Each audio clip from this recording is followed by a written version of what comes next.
Hello, welcome back to the Podcast Engineering Show. I'm Chris Curran. I produce podcasts for companies and I teach at Podcast Engineering School. And every week on this show, I put out a new episode and we alternate episodes between interviews and these daily goody episodes like this one that you're listening to right now, where I'm going to talk about 12 to 13 of the daily goody blog posts that I write every day. And by the way, you can receive these posts in your email. Just go to podcastengineeringschool.com, and on the sidebar, you could sign up to receive the daily goody emails. You can receive them daily or as a weekly roundup, which is cool. And the next semester of PES starts April 28th. And can you guess what microphone I'm using right now? It arrived at my home a few days ago, and I will tell you in a second. But first, Focusrite is giving away a podcast studio makeover, actually 3. So it's a contest that Focusrite's having. It kicked off in March and it runs through April 17th. So I'm going to put the link in the description, click the link and apply to win. They're giving away 3 prize bundles to chosen winners, and each bundle is valued at over $2,300. And the link, you'll see, when you click the link, you'll see the full details of the competition. Well, it's not really a competition. It's a giveaway.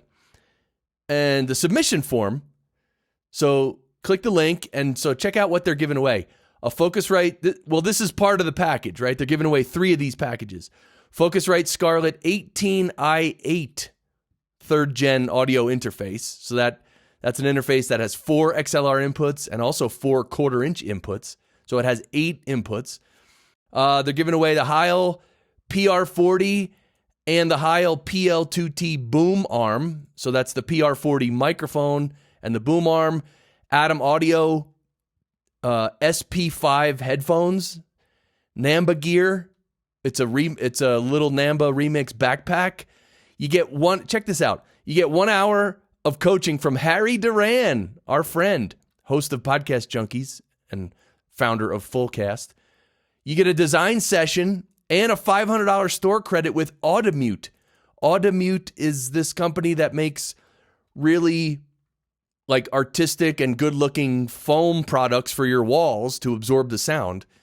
They make really good stuff. I haven't looked into it, so I don't know much about it, but I know a few people have gotten some Audimute custom packages, like Liz Covart from Ben Franklin's World. If you don't listen to her show, check it out. You also get a $95 store credit with Hindenburg, which it's enough to buy Hindenburg Journalist, or you can upgrade to Journalist Pro with that store credit. You get 50% off Squadcast annual plan, 50% off Squadcast. And you also get a discount on podcast hosting, I think with Simplecast. Yeah, first month free, I believe.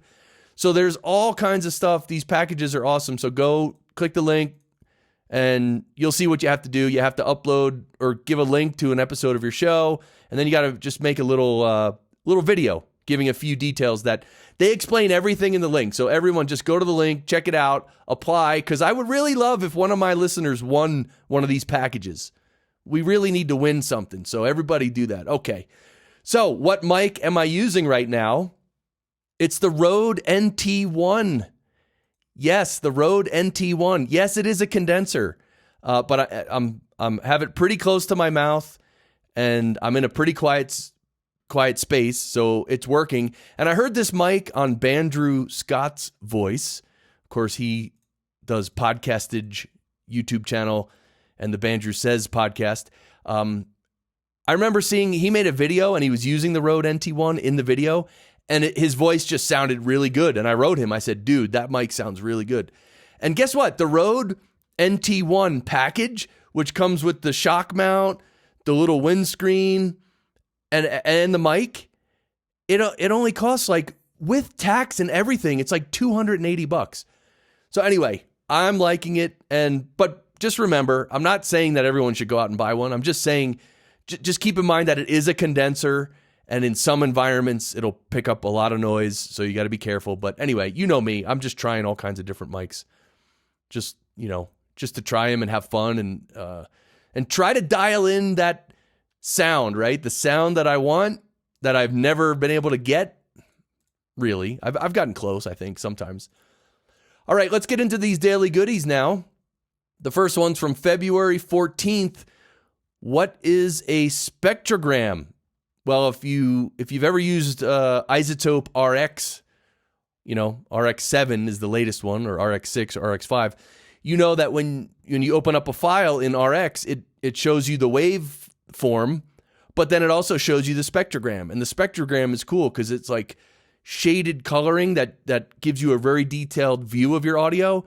So there's a time axis, a frequency axis, and amplitude all in one graph. You could see different noises. It's really amazing. If you don't know what a spectrogram is, check it out. Or if you have RX, obviously you know what it is, but it's such a more in-depth way to look at your audio. You can really spot different things very easily. And of course with RX, you can clean it up. But anyway, next daily goodie, February 15th. Apogee Symphony desktop audio interface. So the Apogee Symphony, I don't own this and I've actually never tried it, but it's a new interface which is supposedly coming out in the first quarter of 2020, which, by the way, right now it's the first week of April 2020. So Q1 is already passed, and I went to their website and it looks like it's still not out yet. Maybe this the whole virus situation is changing their launch date or whatever. But anyway, Apogee's a great company and they make great stuff. And this is it's an expensive interface. It's like $1,300 or $1,400, but it comes with a bunch of stuff. So anyway, I just wrote a daily goodie about that. If you want to know more about that, go to the daily goodie post and check it out. Next one. Joe Rogan Experience podcast equipment and studio setup. Oh my God, I read that. That was a terrible way to read that. Anyway, Joe Rogan's podcast equipment and studio setup. There's an article, and I linked it in the daily goodie, so check it out. It goes over everything. The microphone, well, we know his microphone's an SM7B. The microphone boom arms that he uses is the Yellowtech Mika standard mic arm. So the Yellowtech mic arm. He has listed portable microphones. It says Blue Yeti, and there's a picture of him on location somewhere, and there's a Blue Yeti in front of the guest. That's weird. But anyway, also Blue Raspberry. I don't know what he uses that for. Headphones, right? Those headphones you see on Joe Rogan all the time. Sennheiser HD 280 Pro headphones. The headphone amplifier is a Behringer. The mixer, he's using a Behringer mixer. Okay. Well, again, Behringer mixers aren't the best, but obviously if you gain stage things properly, it'll work just fine, right? So it's a Behringer mixer. The audio interface is a Universal Audio Apollo Firewire audio interface. Digital recorder, Tascam DR100 Mark II. So a little Tascam recorder. I don't know what Joe Rogan does with that. Well, and then it shows the multi-camera production system, which is a NewTek TriCaster 460. That's how the producer of the show switches between the video scenes. Video cameras, Canon Vixia HF G40.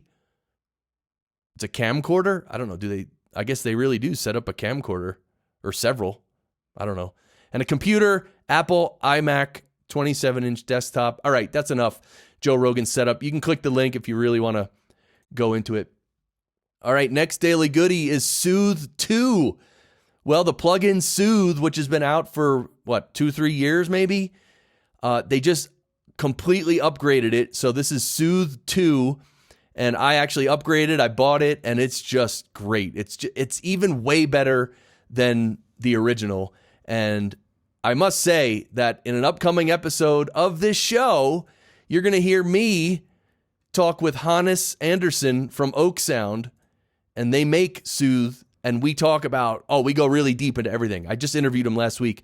It's not going to be out for, maybe 4 or 5 weeks, maybe 5 weeks. I don't know, something like that. Stay tuned for that. But Hannes Anderson, he was a great guest, and he's an employee of OX Sound. But anyway, check that episode when it comes out. But Soothe 2, okay, what does Soothe do? It's a plugin that tames harshness, it tames sibilance, and it can actually tame the muddiness as well. I talk about this plugin a lot. Soothe 2, it's just great. I forget how much it costs. It's not cheap. It's a little bit expensive, but my goodness gracious, that is one of those plugins that I love. And it's really helpful for podcast production, obviously, because so many people's voices have sibilance issues, right? All right, next daily goodie. A guest FaceTime iPhone held to face.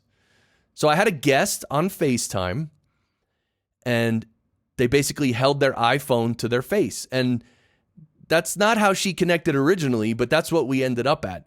Because when we connected, she didn't have earbuds. And so, she said, I got an iPhone with FaceTime. So we did FaceTime with audio only. She held the phone up to her face, and there were no, her plosives were not distorting the microphone. And she had a good, strong Wi-Fi connection. So the audio turned out surprisingly well.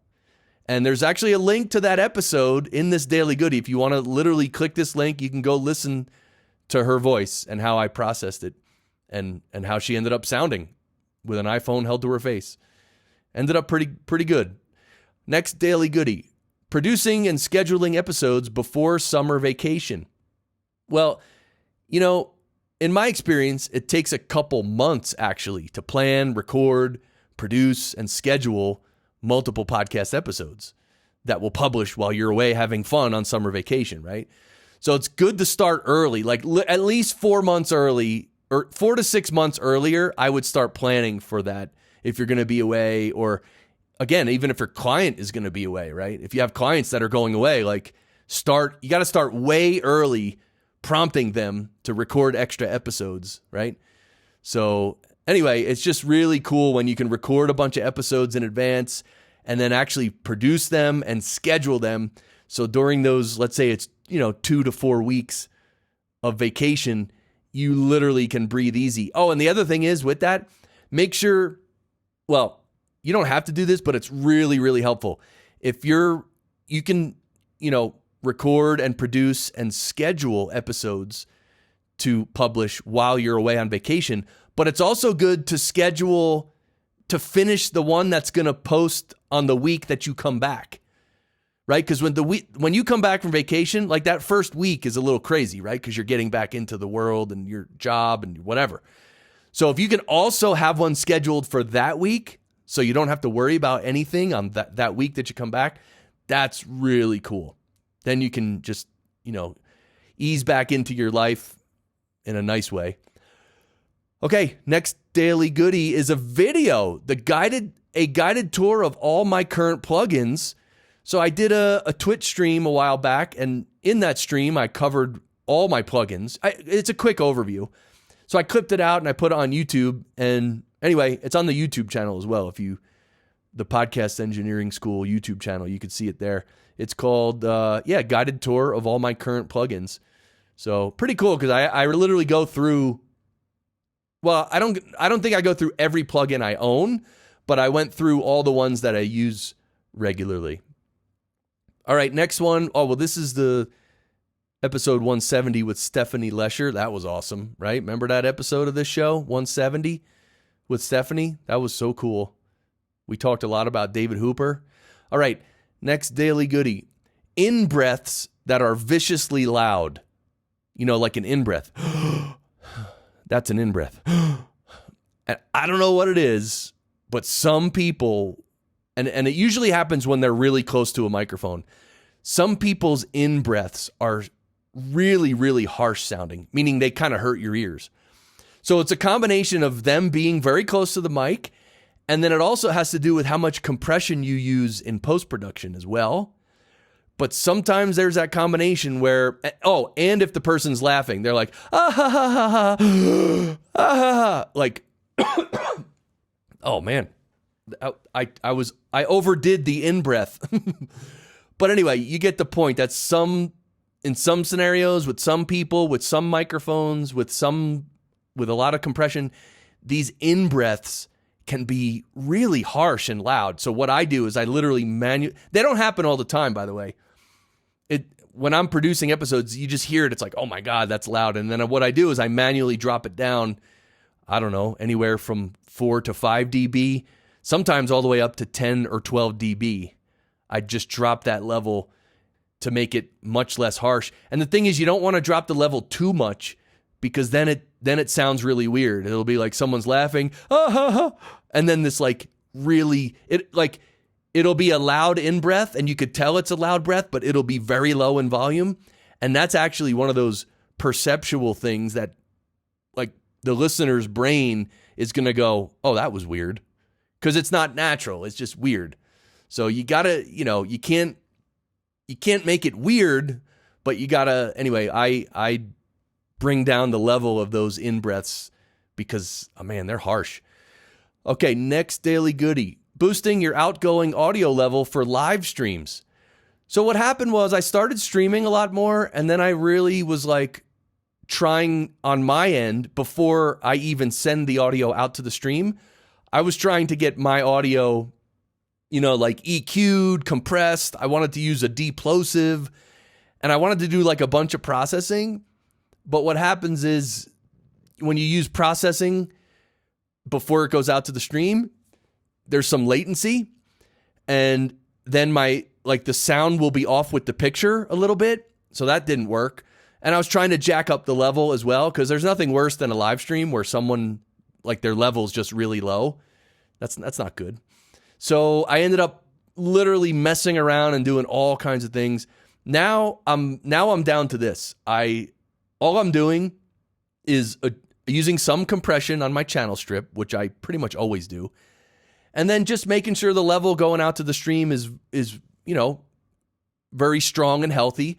And I've been streaming using StreamYard, and I think they sort of, you can let them sort of adjust your level. And so I do that now. I let StreamYard adjust the level, and then it ends up being fine. So I don't call that any exhaustive research and development or dialing in settings. It wasn't an exhaustive process I went through, but it was good to just mess around with things and then ultimately realize, like, look, I just got to make it, a good strong level and then let StreamYard do the rest.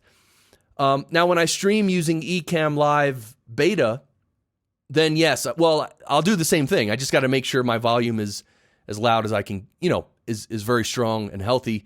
And then that's it. So, all right. Next daily goodie, smart podcast player. Remember Pat Flynn's old player, smart podcast player? Well, now it's called Fusebox Player. And I think Fusebox is his new product, which he sort of rolled the smart podcast player into that, changed the name.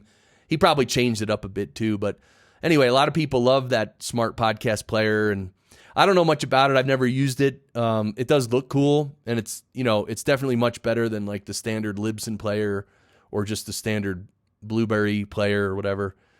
Anyway, all right, next one, is the Podcasters Lounge stream. I don't know. Are you a member of the Podcasters Lounge? On Facebook, we have a group, so join that. And also we do live streams a lot of times, and you could, in the Facebook group, you'll get word when there's going to be a live stream.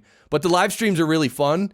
So if you can, tune into the live stream and chat, that would be awesome. And also, if you do want to jump on the live stream, it'd be cool. So that's the Podcasters Lounge. Facebook group has almost 800 people now. I can't believe that. I just started this group thinking it would be cool, and I don't know. It's becoming pretty cool. All right, next daily goodie. Hear a past guest on my show who uses the same equipment as you. So what I thought, because here's the thing, don't forget about the back catalog of this show. I mean, there's been so many episodes with so many cool people in the podcasting space telling us about all their equipment and workflow and their settings and everything. And so one thing you could do is go to podcastengineeringschool.com and just search for, like, if it's a certain mic that you have, like, let's say you use an RE320, just for instance, and you can go to podcastengineeringschool.com, search for RE320, and you'll find previous episodes of the show where the guest uses an RE320. And then you might want to listen to that one because, I don't know, maybe not, I don't know. But Anyway, I just wanted to remind everybody you could do that. And of course, we had a comment here from the infamous Mike Thomas saying that perhaps an index of gear and in which show it featured would be good for us mortals. And Mike, that's a great idea, but I don't know an easy way to do that, and I'm not going to spend 1 million hours indexing all the episodes of this show. I think it's just easier to search and then just look at the search results, and you'll know pretty quick which ones you want to listen to and which ones you don't, stuff like that. Okay, next Daily Goody. What does hot mean in terms of recording level? Okay, so I had a listener ask me, hey, Chris, love the show. Just been listening to you talking with Jim Harold. Awesome episode. Question, what does hot mean in the context of recorded sound? Cheers. And that's Joff from the UK. Thanks, Joff. I know I already responded to your email like months ago, but now it's finally on the show. So my answer was usually hot is an adjective referring to the strength or loudness of the level of the audio. So as opposed to levels that are low or even optimal. So you got the recording level can be low, in which case it's not loud enough, or the recording level can be optimal, which is good, that's what you want, or the recording level can be hot, which is it's too loud, it's sort of clipping. You know, for instance, in practice, if you crank a microphone preamp too much and the level is clipping, you would say that that microphone's level is really hot, and then you would turn it down. You turn the preamp down in order to bring it down to, you know, more of an optimum level. So that's all that hot means. Okay, next Daily Goody. The Apogee Hype Mic. The Hype Mic. It's a USB mic that features a studio quality analog compressor. Yeah, so this is a USB mic, and I haven't tried this yet, by the way. I wonder if Bandrew has tried this yet. I don't know. Bandrew Scott from Podcastage. Maybe he has. Anyway, it's a pure digital connection for pristine sound quality up to 24-bit, 96 kilohertz. It's a cardioid condenser. So again, it's a condenser, so you got to be careful. If you're in a noisy environment, it ain't going to work too well. Has a studio quality analog compressor in the microphone, which is amazing. I mean, I'd love to try that because look, compressors are sometimes touchy, right? Like sometimes if you don't have the compressor settings correct, it'll make it sound a little weird, like some pumping and breathing, or chopping off transients, stuff like that, right? You got to get the settings right. So, and you can't overdo it, right? You can't overdo the compressor, or else it'll sound too compressed. So anyway, I'm curious at how this analog compressor sounds on this mic. I'd love to try it. I don't know if I ever will. But Alan Tepper in the comments said he reviewed the Hype mic from Apogee. Here, so there's a link in the comments from Alan Tepper. He did a review. So if you're interested in the Hype mic, check out the Daily Goody on that. And it's spelled Hype mic. So HYPEMIC. Hype mic. So anyway, it'd be cool to check that out. I mean, it's from Apogee and they make great stuff. So like Apogee's a company that, I mean, they're a pro audio company. And so even when they make products for, at a lower price point and stuff, it's really good stuff. Okay, next Daily Goody. Are we getting close to the end here? Oh, this is it. This is the last one. Okay, testing loudspeaker isolation products. Testing loudspeaker isolation products. So what is a loudspeaker isolation product? It's basically, like if you have a pair of monitors, monitor speakers, and they're sitting on stands, what you want to do is you don't want to sit them on a hard surface. You want to just they make these pieces of foam, which that's what a loudspeaker isolation product is. It's like a piece of foam you put under the speaker, and it sort of serves as a buffer between the speaker and the speaker stand. And anyway, there's a post here. This guy, Ethan Weiner, did some serious testing on loudspeaker isolation products. So, again, from the Daily Goody, just click the link and you'll see it's amazing what he's done. And it's even fun just to look at for a little bit. I mean, and you might not read his whole, all the tests he did. But anyway, those are the Daily Goodies. This is the Podcast Engineering Show. I really appreciate you listening. If you know anyone who might be interested in learning more about the audio production for podcasts, please send them my show. Say, just introduce them to this show. They might like it, and I would appreciate that. And if you have any questions about anything, please contact me through the website. There's a contact page on the website, podcastengineeringschool.com. Just contact, it says contact us, right? Yeah, contact us. Well, really, it's contact Chris. There's no us. Well, all right, I don't want to make anyone angry, but there's really no us. It's just me. Anyway, send me a note if you have any questions, and we'll be back next week with an awesome interview. And don't forget, click that link for the Focusrite Podcast Studio Makeover Contest and enter that contest. I would really love if, one of you guys won. And that'd be great. Then you'd have to come on the live stream. You'd have to, yeah. All right. Well, thanks everybody. We'll see you next week. Rock on. Stay safe. That's it. Bye.